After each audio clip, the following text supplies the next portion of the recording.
Short introduction.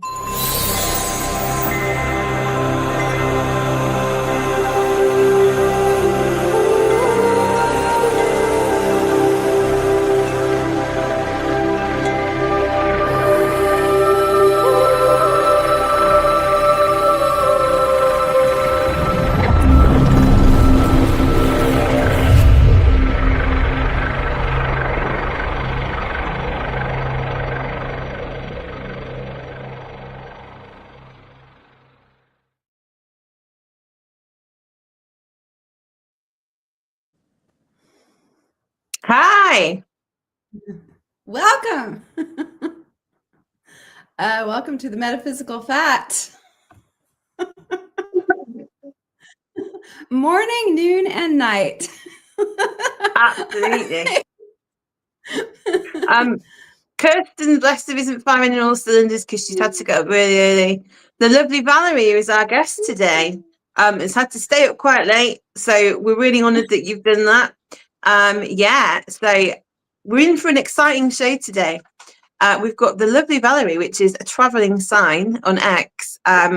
She's a travelling activist and an amazing yogini. So we just kind of want to get into it. So hello, Valerie. Thank you for being with us today. Oh, hi, Sam. Hi, Kirsten. Thank you for inviting me. Yeah, we're so excited. I mean, the first question I want to ask is, because I've seen some of your pictures where you're in the most amazing poses and in the most amazing settings, and you've got your little sign that you take with you, and you've got some really beautiful words of wisdom that you share. Can you kind of describe how you got into that? Yeah, so when we were locked down in Singapore, I happened to be in Singapore when lockdown started. So during lockdown, actually just before lockdown, I met my yoga teacher. I never really got into yoga before, but he was really special and different and very down to earth and rustic.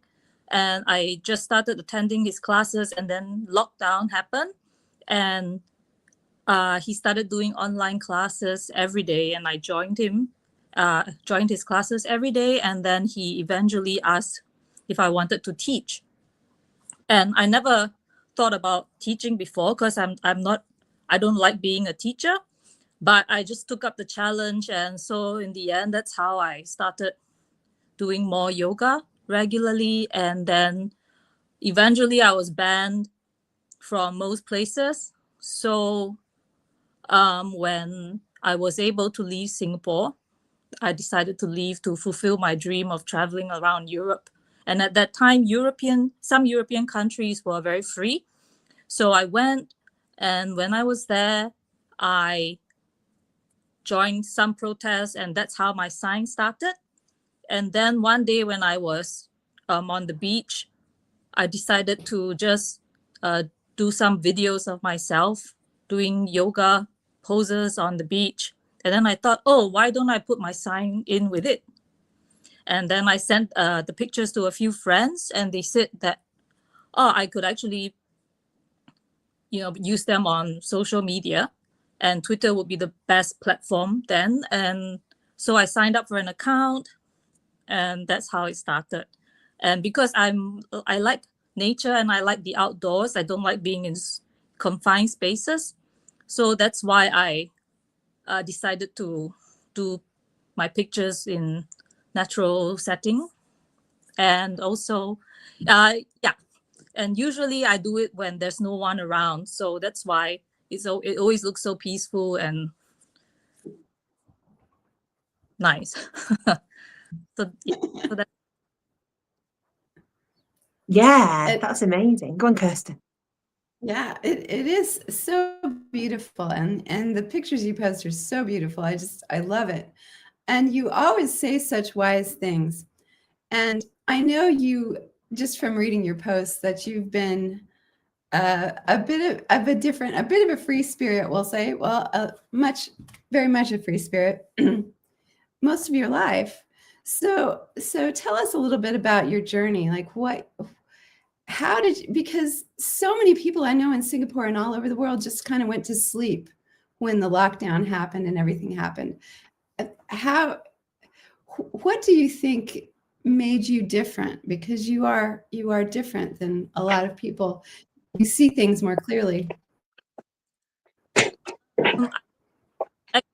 I felt I've sensed that I think differently from most people since I was a child.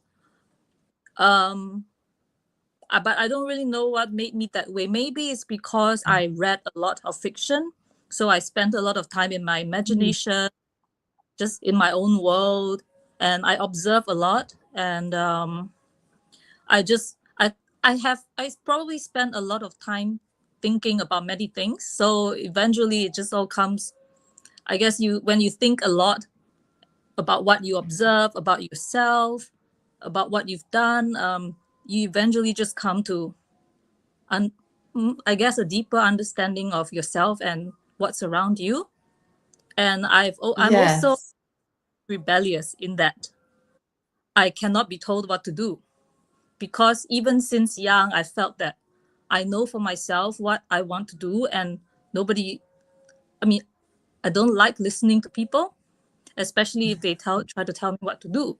And so I'm that stubborn. So that's why I think it's easy for me to not just go with the flow and join groups and do what everyone is doing.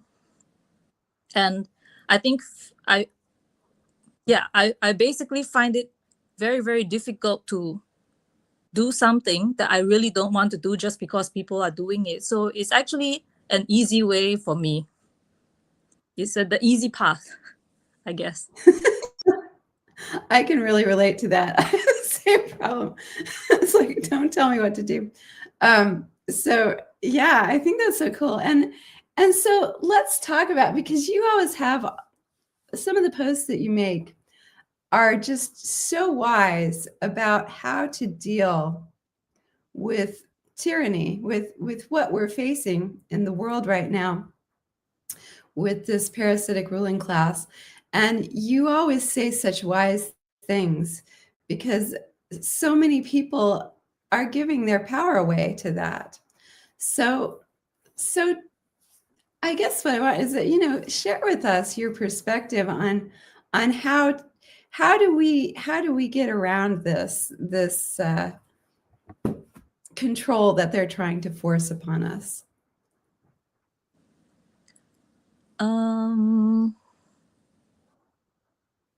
I think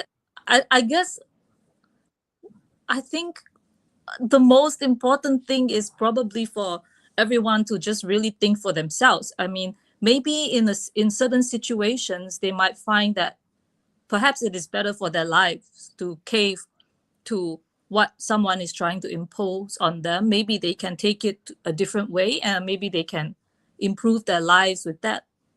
Or maybe they may have to resist in order to, I don't know, do something that's right for themselves. So I think with every situation that's presented to us, I think it's very important to ask ourselves what we really want and what really is right for us, instead of just either following the crowd or just stubbornly saying, oh, I will not do this just because someone is telling me to, even though deep down maybe you feel like that's the right way for you. And also, I'm someone who I've always been a champion of following the heart, even since young. And in many cultures, especially in Asian cultures, following the heart is really just the most foolish thing you can do. I've been scolded many times, like, how can you listen to your heart? No, this is not, you can only use your brain. It's superior to everything else. But I've always known I had to follow my heart.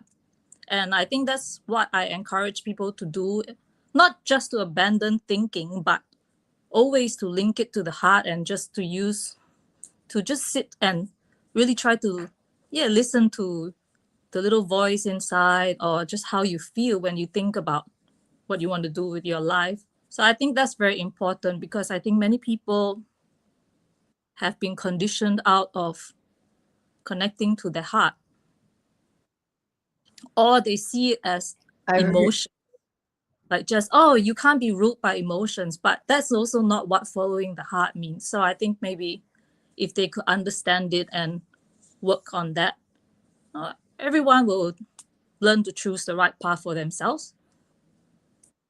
Yeah, I love that. And I think you make a really good point. There's a lot of pressure, isn't there, to conform to certain expectations.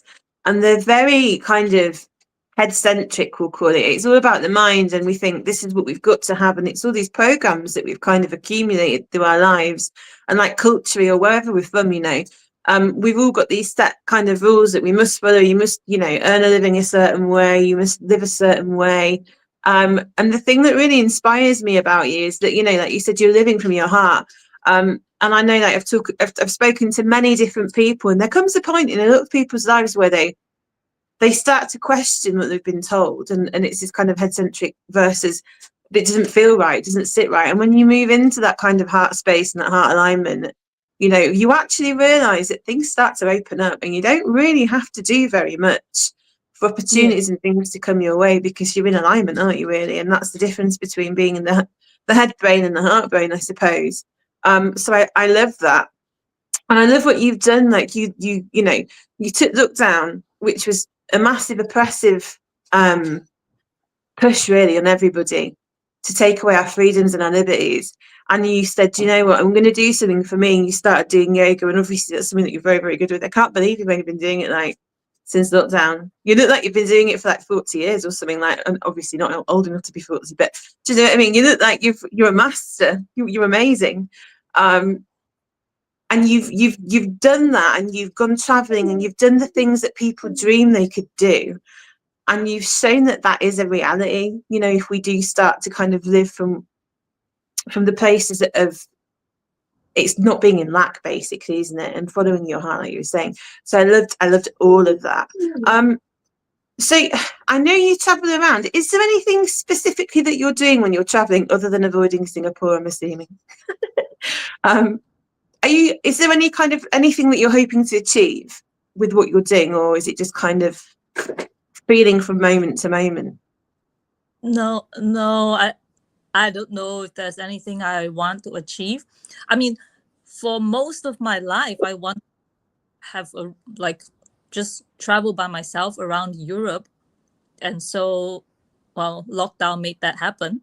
So that's one thing I wanted to achieve, and I did. And I don't really think about much else. Like, I don't make many plans because I hate planning. I just think, oh, where should I go next? So everything is really quite last minute, and I just think, spontaneous. Yeah, that's amazing to do on your own, though. Have you met lots of different people?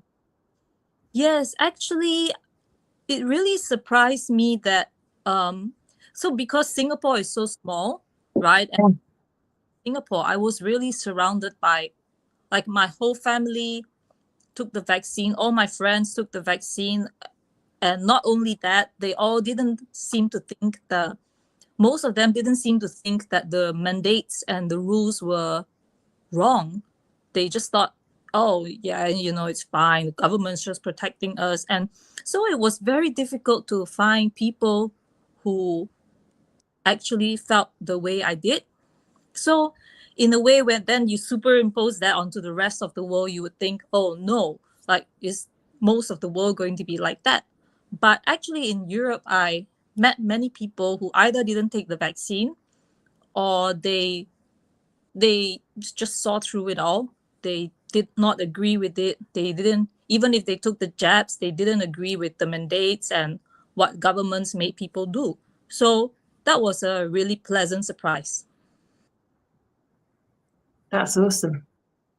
Yeah, it is. Yeah. And yeah, I love the way that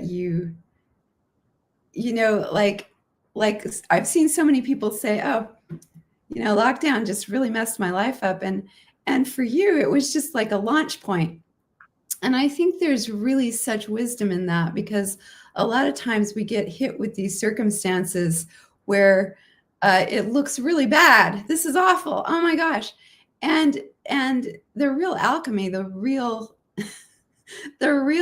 way to navigate stuff like that is say, okay, how can I use this to lift me up higher? And you've done that, and just by following your intuition. And you're right, so many people don't follow their hearts, and of course we're conditioned not to follow our hearts. And sometimes when you tell people to follow their hearts, they don't even really know how to get in touch with that. And I think, as a fellow yogi, I've been doing yoga for a long time. One of the ways that I've found that's really easy is just to put your hand right on your heart and ask the question, and you'll feel it. So I just wanted to throw that in there, because I know a lot of people kind of are like, oh, follow the heart. How do you do that? I don't even know what my heart wants. That's good advice. You can find it. Yeah. But I just wanted to say, there was a point. Well, actually, before lockdown, until part of lockdown, I was really angry. Well, yeah.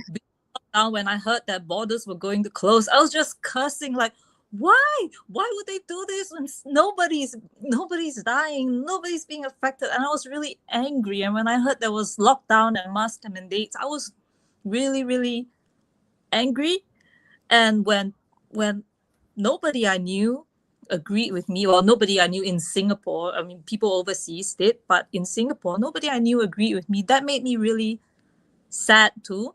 And then when the government banned us from everywhere, I was really sad, because not because I was banned from everywhere, but because that could happen and that people were okay with it.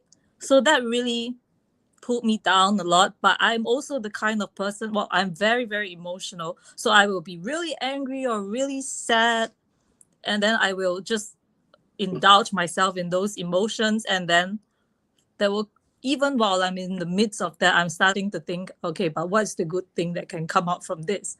So I think it's quite conditioned in me. I conditioned myself to do that somehow, always. So that's why eventually I thought, well, I'm not going to stay here being banned from everywhere if I can go somewhere else and be more free. So Yeah, that's good. Yeah. And it's a freedom thing, isn't it? That's what it all boils down to. And people are like, oh, we want money and we want X, we want Y. It all comes down to freedom. And that is the biggest push that the governments can give us.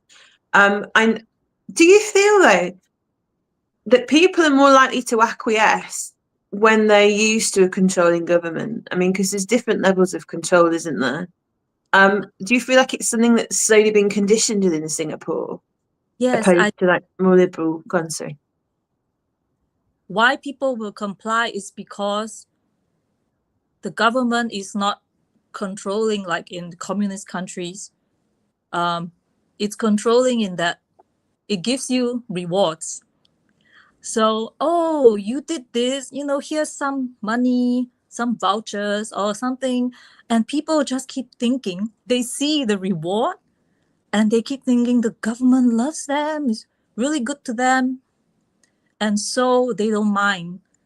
And then the older generation, because of Singapore's rapid development, economic progress and all, they feel indebted to the government. And they feel that they should do whatever the government says, because they feel that Singapore got where it was because of the government. And the young people is because of such a convenient lifestyle in Singapore. Like, Singapore is really easy. Everything is really convenient. You can get whatever you want. And so those people, the younger people, they succumb, they comply to continue their convenient lifestyles. And the older people, they comply out of gratitude to the government. So Singapore government has actually done a very good job in controlling its people.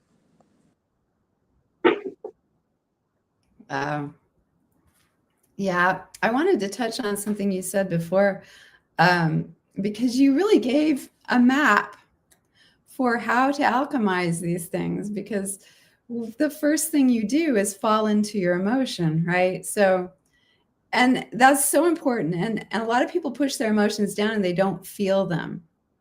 And one of the ways that we do follow our hearts and alchemize and find the launch point in these low situations is by feeling the emotion first. So I thought it was really beautiful that you were talking about how you felt really angry and really sad, and I felt the same way.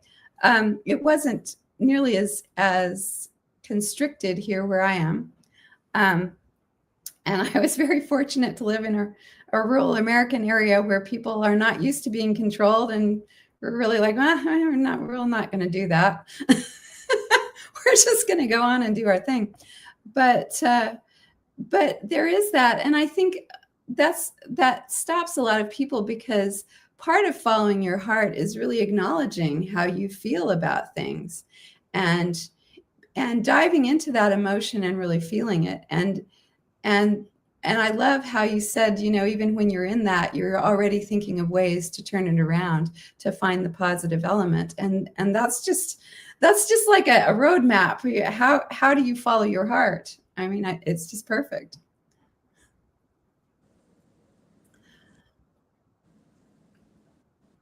Yeah, that is.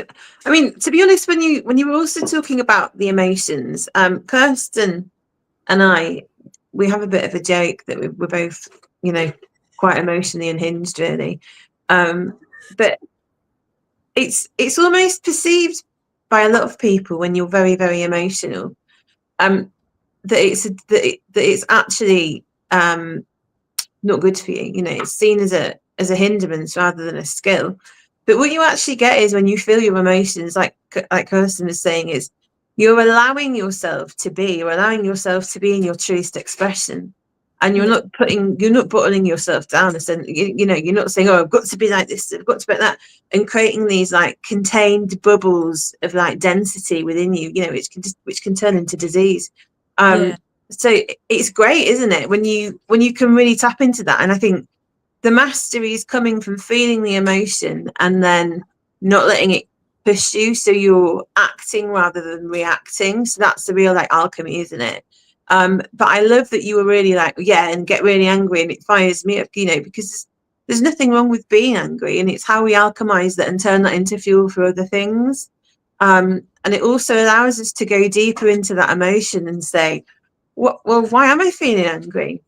What's it telling me? What's it showing me? What's this lovely rich information that's coming through me, allowing me to unpack what's already within me. So that was really great as well. Another thing that I just wanted to touch on as well in your journey, you mentioned about teaching, and it kind of pushed you out of your comfort zone. I'm wondering if you want to go elaborate a bit more about that, and like if you've got more plans to teach, or if anybody's looking to get into yoga, or maybe just be a bit more fitter, or more heart-centered, like Kirsten was saying before. Have you got any tips for people? Just regarding any sort of fitness, or just yoga? Maybe yoga, if that's what you're comfortable with. Yeah. I think I think first and foremost is to just do something that will appeal to you. Yeah. So just swimming, anything that when you think about, you won't think of it as a chore. Like, to me, if it becomes a chore, I just won't do it anymore. I know some people say, oh, you need to have a fixed routine, you need to make yourself do it, otherwise you just won't do it, and you just push through it. But I'm not that sort. To me, it needs to have meaning, or at least some fun.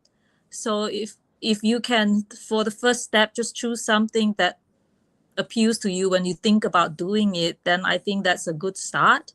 And then to also think of it not as a fixed program where you have to do 1 hour a day, or you have to do it in a certain way. Maybe just think in terms of just do it, start off by doing it when you feel like it, and even if it's just for a short time, it's better than not doing anything at all. And also importantly is to just whatever activity you choose to do, to really feel in your body how you feel when you're doing it. Because actually I didn't realize that until I started teaching yoga. I didn't realize that many people actually lack what they call mind-body awareness. Because when I taught students, I would ask them how they felt during each pose, especially when they couldn't manage it well. They looked like they were in pain. Many of them couldn't tell me where they were in pain or where they felt the difficulty was, what the limitation was. And so usually if that happens, I'll just tell them to close their eyes and just do something simple and really feel how their body is reacting to it, whether there's pain or aches from somewhere, or whether it feels good or stiffness somewhere. So I think in everything, any activity that people are starting out to do, just to focus on that first, how the body feels and reacts to each thing you do. I think that's very important, because otherwise it's just, you don't really understand what you're doing, and it might lead to injuries. And yeah. Yeah, I agree with you. I've been teaching yoga for well, more than 20 years now.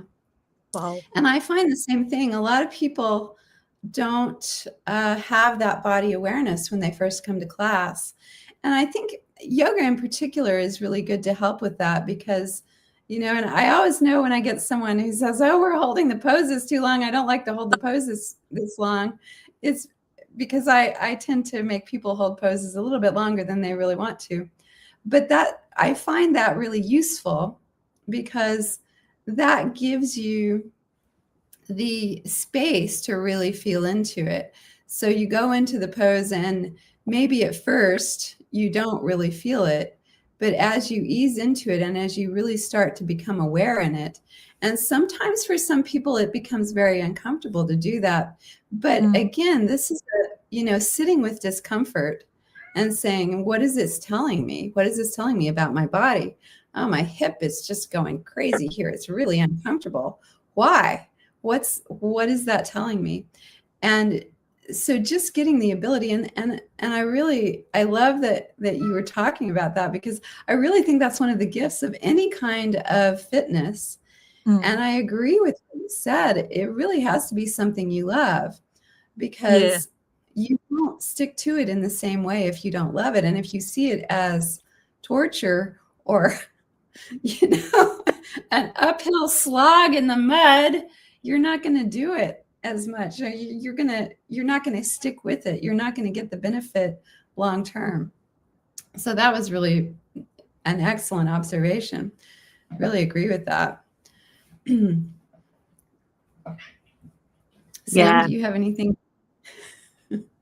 I'm just digesting it. Do you know, it's really interesting. Because obviously I'm not a proficient yogi.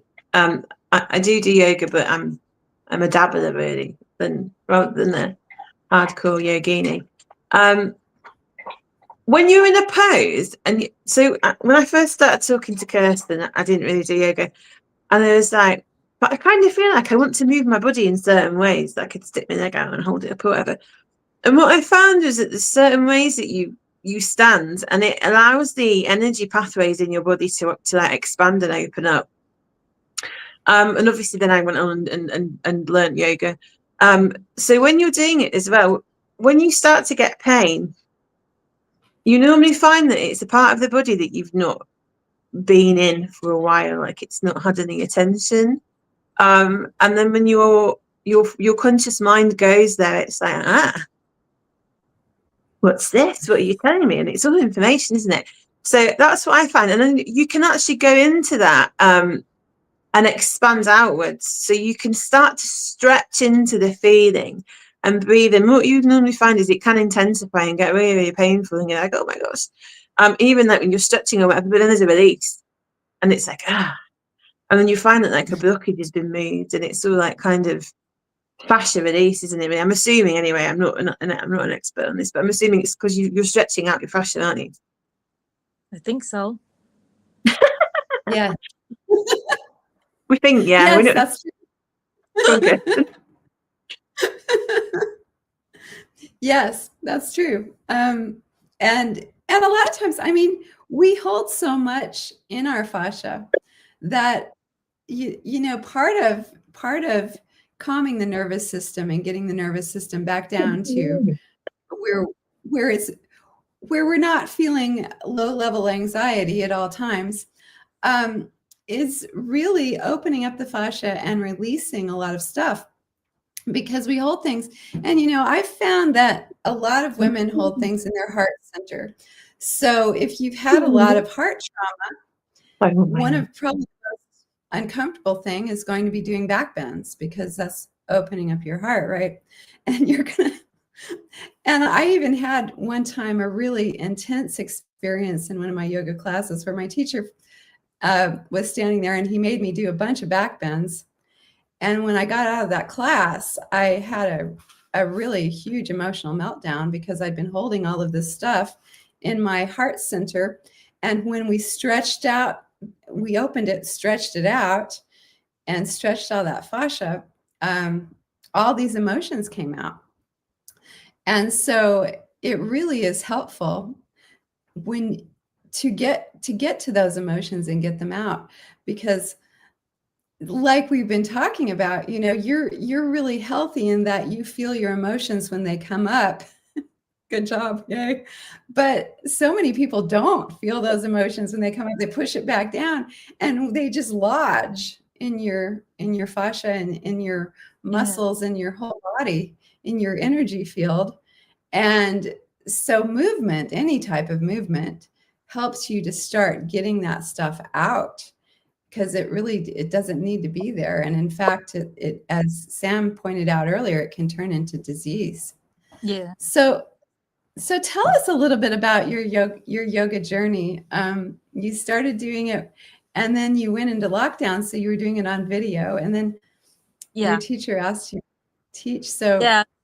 So well, actually, well, I've always been quite an active person.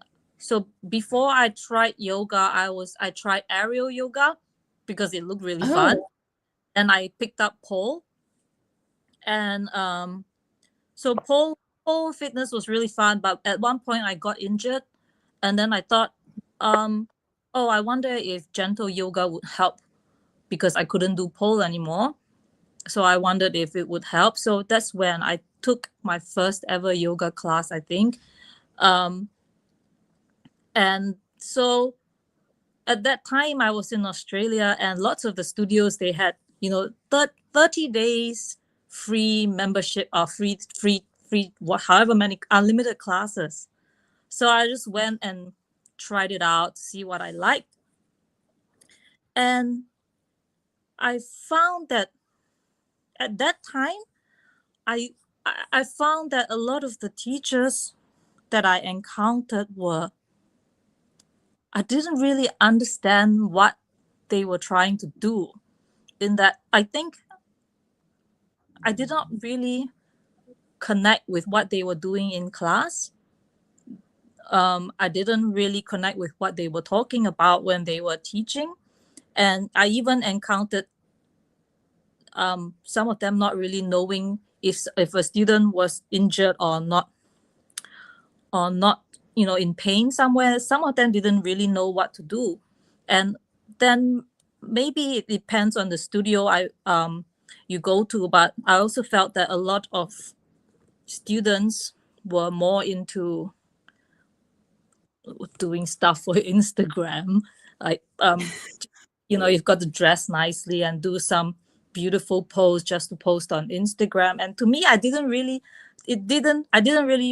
enjoy that kind of environment, so I didn't do it. And I continued to do aerial yoga and pole. But what happened was, when I went back to Singapore, because I was actually volunteering in Australia on a tourist visa. So every 3 months I had to leave. So at the end of that 3 months, I went back to Singapore.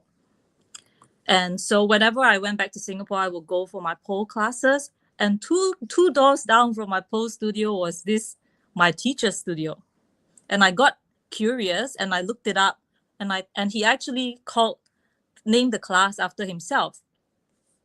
He called it Vikram Yoga. His name is Vikram with a V. And the description was really interesting. So I joined his classes, and his studio was this wooden floors with balcony and windows open, lots of natural light, no air conditioning. Everything was so rustic and open. And he taught in a really relaxed manner. He would joke, and he wouldn't do anything, like he wouldn't ask everyone to follow exactly what he was doing, because he understood that everybody was different and would maybe approach things differently. So and also through his style of teaching, I actually saw for the first time how he used yoga to heal people, to help people heal from injuries. And I really liked that. So that's why I started doing his classes regularly. And because of lockdown, I guess in a way it was a blessing in disguise, because I was due to go back to Australia, but because of lockdown, I didn't. So I was stuck in Singapore, and I got to do his class every day. Every morning he would teach. So yeah, I did his classes every day. And just from watching him teach, you can learn a lot. So I think sometime in the middle of lockdown, he called me and said, "Oh, I want you to teach once studio reopens." So I never took any yoga teacher training course or anything. I just learned from him by watching, by attending his classes. And then he said the best way to learn how to teach is to just teach. And so even though it was really scary when studios reopened, I just went into it. And yeah, that's how I started. That's awesome. He's pretty famous. I've I've heard of your teacher. That's amazing. And I love that. I love what you said, because I found the same thing.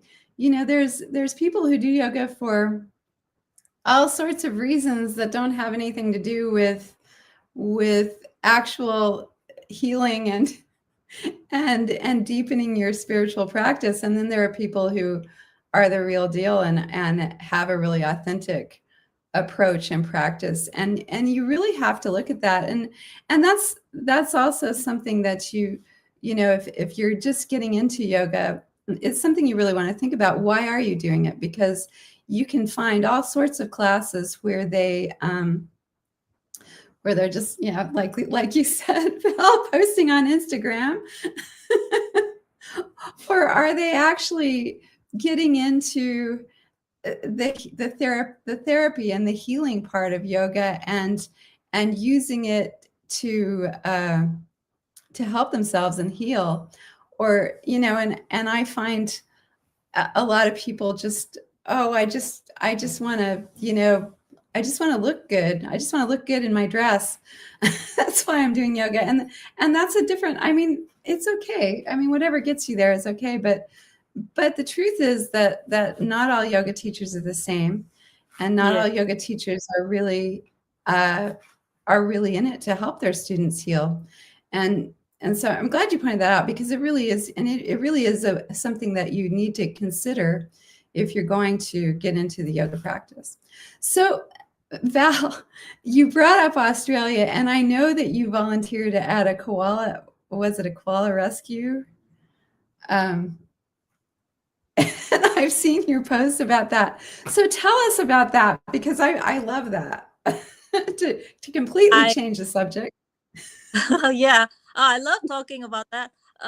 So I volunteered for over 3 years at the very first koala hospital in Australia, in Port Macquarie, which is halfway between Sydney and Brisbane. It's a lovely seaside town, and they started this wildlife hospital just for koalas.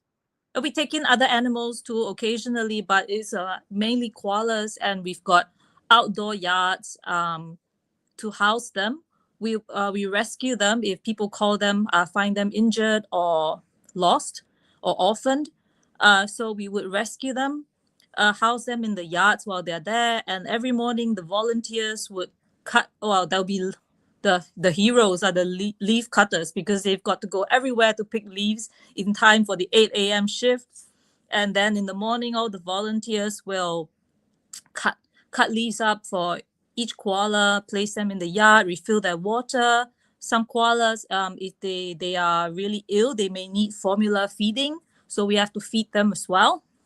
And then we had our sort of a vet who ran the place. She would treat the koalas, like maybe ultrasound or give them medication, find out what's wrong with them. And sometimes we would get to help out in there. And then when the koalas, if the koalas are fit to go back into the wild, then we will go back out and release them where they came from, where we picked them up. If they are, for example, if they're blind or if they've got a leg amputated, they can't be released in the wild. They will be housed permanently in the hospital. And then they will be the exhibit koalas that visitors can get to see. Yeah. And so that's what I did for 3.5 years. Actually, they only took, this is really crazy, because I signed up as an overseas volunteer, which I got at the last minute. And they only took in one overseas volunteer a month. But after my month, I just asked, oh, can I stay a bit longer? And they say, yeah, sure. And I did that 3-4 times. And finally, the lady in charge of the hospital just said, I'll just stay as long as you want. And so I stayed for nearly 4 years doing that almost every day. Yeah, it was a really good experience. It sounds awesome. And I've loved the pictures you post of that. Really enjoyed that. Yeah, they're really, it's a really good job, because every day you're just in the yard alone with each koala, and it's all you hear are birds and the rustling of the leaves, and it's really peaceful. It sounds marvelous. Sounds absolutely marvelous. It really does. I mean, it's a great way for people that want to maybe travel that don't really have the means to do it themselves, I suppose. I mean, I don't know. I don't want to pry too much about your financial situation, but I know traveling can be quite expensive. So I suppose it's finding ways and experiences that you kind of want to do. Yeah. But it was amazing you were there for nearly 4 years.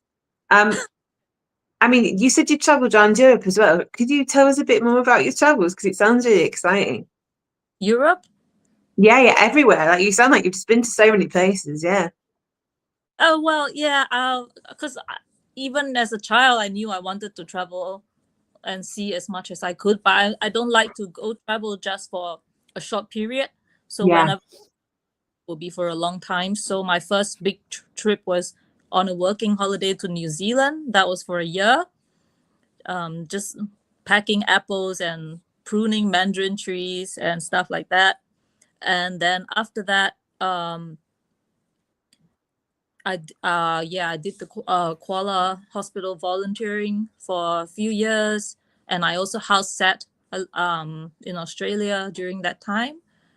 And then I think this has been the longest trip so far. It's been 4 years. It's been more than 4 years since I left Singapore. So yeah, so I just packed my bags and I flew somewhere and left Athens in Europe, and then just decided where to go after that. But most of the time I've been only in Balkan countries, because at the beginning, so I left during end of 2021.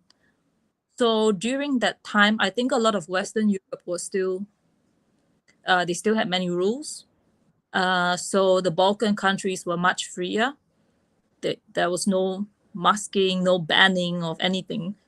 So I spent most of my time in those areas.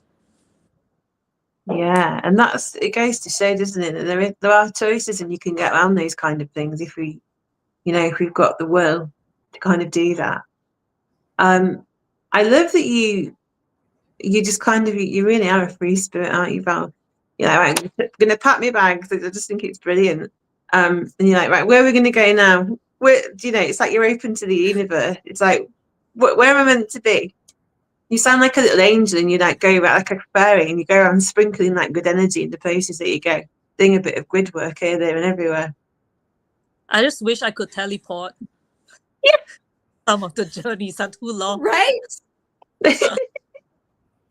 I'm with you on that. I'm hoping to go see Kirsten this year, and it's a long flight from the UK to the US. Yeah. But you know, I suppose it's got to be done.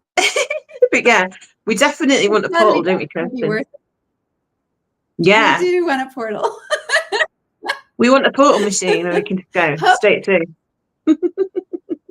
Yeah, I think we need that. I think that's hopefully that's If we get coming. one, Val, we'll share it with you. Okay, thanks. We will, absolutely. You know, and I love that. I saw a post that you made the other day, Val, about how, and this kind of ties into that, about how you don't let, sorry, cattail. Sorry, you don't let tyrannical governments ruin your life. You live your life the way you can. And I think because I see so many people that just kind of give up and say, these people are in power and they're trying to control me, and I can't do anything about it. I'm just going to be the victim here. I'm going to be very unhappy, and I'm just going to give up.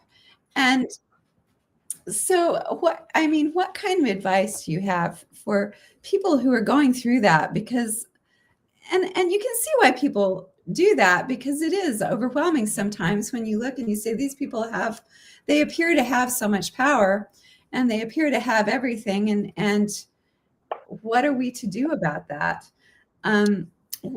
What's your take on that, and what would you tell people who feel overwhelmed by the tyranny? Well, I think for those who feel really miserable because they're being told to do this and this and this, and they feel like they might as well just give up, then I think they have to ask themselves, why is that? Because a lot of the time when people just decide to give up, it's because they have not exercised their creativity to think of ways that it can actually work for them. You have to. You cannot just think. I think a lot of them, they have like tunnel vision or something, or one-track mind. They cannot broaden that. And so it's just a matter of, instead of reacting to everything that the government is throwing at you, you just think, okay, I think you just have to be that kind of person who goes, if you want to make my life hell, then I'm going to rise above it. I mean, no matter what, I will find a way.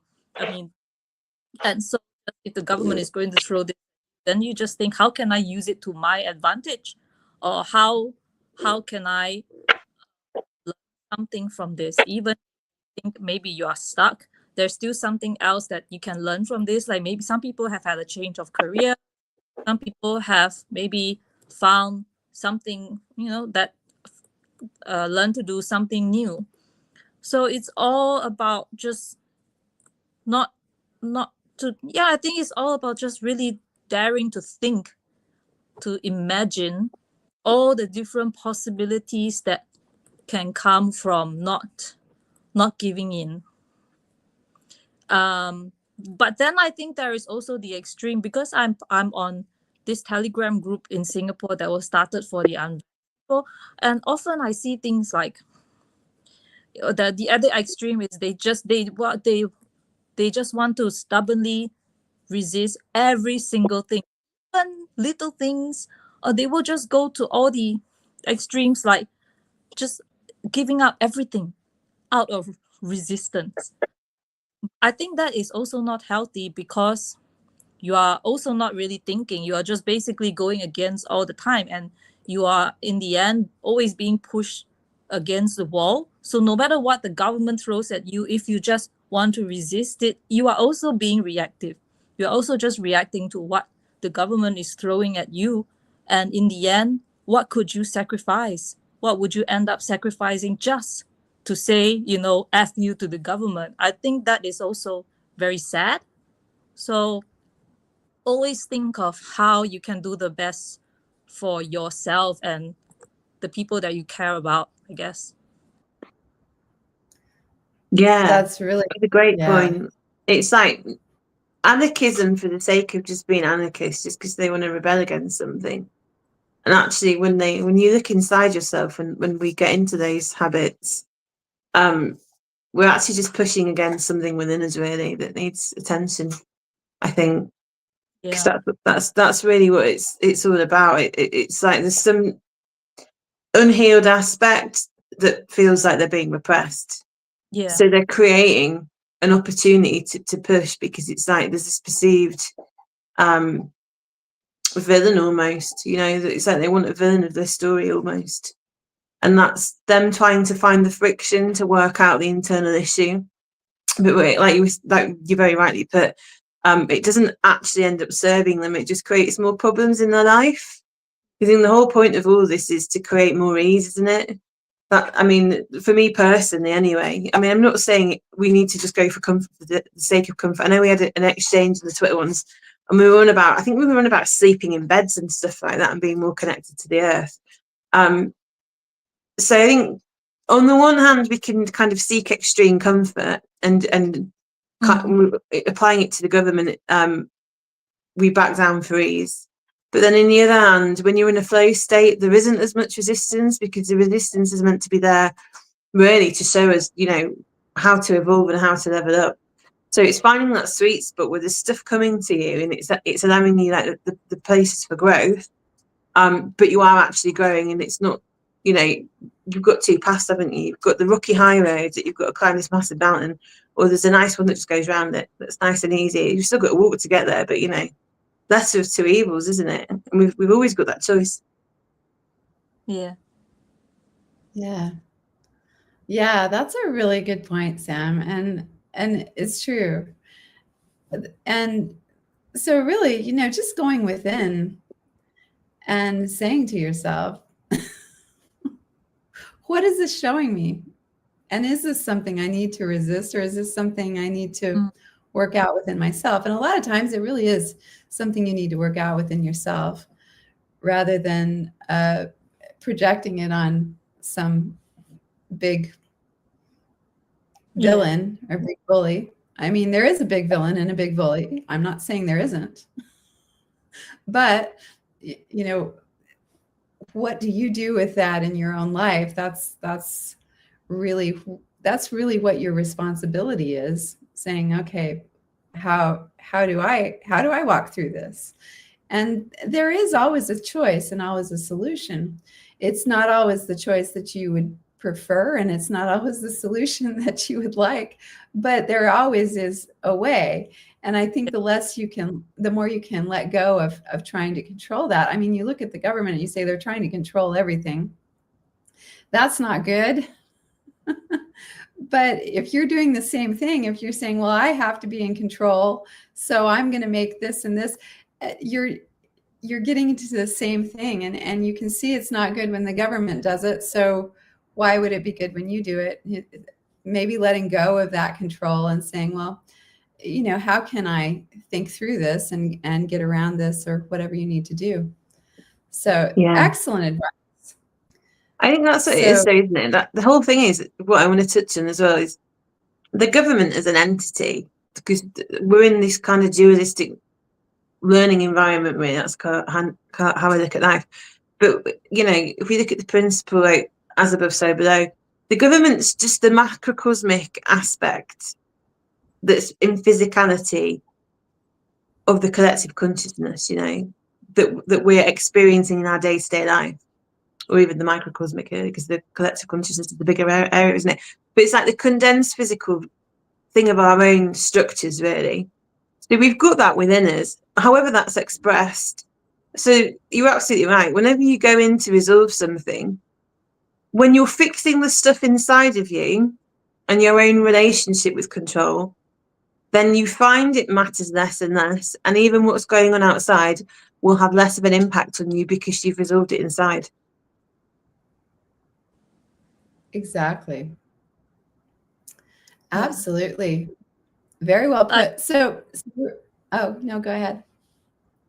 no, I think many people just are not able to have the patience to do that. I think they just want to react to everything, and also they fill their time with consumption of information because they think that's the right thing to do, that they think, oh, to be knowledgeable is the best thing to but in the end it's all external to them, and they don't actually take the time to understand themselves better and to think through, you know, what they do and what Yeah. needs. Yeah, I agree. I think people in general would be a lot better off if they just, could take the time to sit with themselves and really think. There's a quote by the philosopher Pascal, something about humans would be all better off if they could just, if they were able to sit quietly in a room by themselves. I lockdown was And an it's, opportunity for people to do that, but yeah. I think the problem is people don't actually like themselves. I'll be honest. That's true. If That's you true. can't sit still and you can't be with yourself, and you need to numb out, you need to take a substance, you need to watch TV, you need to be doing something. There's something that you don't like, basically. And that isn't like a criticism. It's just an observation. I would often be like, when I was younger, oh, I've always got to be with somebody. I can't be on my own. I've got to be entertained all the time or having some kind of reaction because I didn't want to sit with myself. Because when you do that, it's like, well, crap. I've got to look at that horrible emotion over there. Or I've got to look at where I maybe did something over there that wasn't very good and take personal responsibility for it. Or, feel that horrible thing that, I felt when I was 7. All that kind of stuff. And it's accountability, isn't it? Really, first and foremost. So when you start to be more accountable for your time and how you spend your time as well, I don't think people really value themselves as much. I mean, and that's a generalization, but the more you prioritize yourself, your time, and giving your time, because I mean, when you're on your own, you literally recharge. It's giving yourself your own energy and attention. You're feeding yourself. And people that can't do that, I think, aren't able to self-sustain. Maybe, I don't know. Maybe I'm out of line saying that, but I think it's more of an energy issue than anything as well. Yeah. Maybe I'm wrong. Yeah. Could be. No, I think you're right. Yeah. So we're just about up on an hour now. Valerie, is there anything else you want to say or to share with our audience before we close? I guess really just be happy. You happy. We are always told that selfish. Depending on the culture we come from, it's always selfish to chase your dreams or to put yourself first or to do something that makes you happy. But I mean, if you're around happy people, you feel it, and they make the world a better place. So just contribute to that. Beautifully said. I think that's perfect. That's perfect advice. Yes.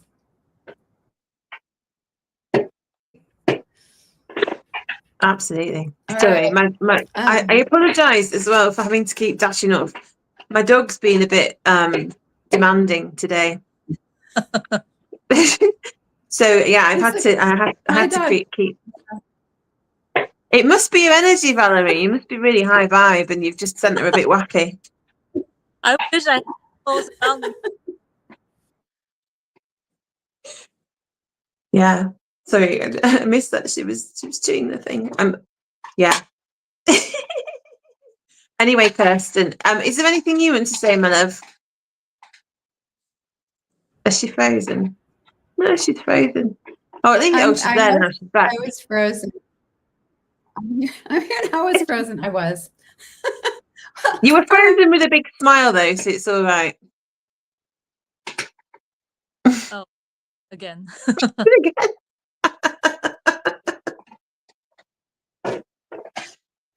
That's the internet god saying it's time to get off the thing. Yeah. So we'd like to thank you very much, Val, for joining us today. You can find her at Traveling Sign on Twitter. I will also post her YouTube channel in the description. And so thank you so much, Val, for joining us. And yeah, Sam. Thank you. Go back to sleep. Thank you ever so much. Thank you, everybody, for watching today. Have a great rest of your day, and we'll catch you on the flip side.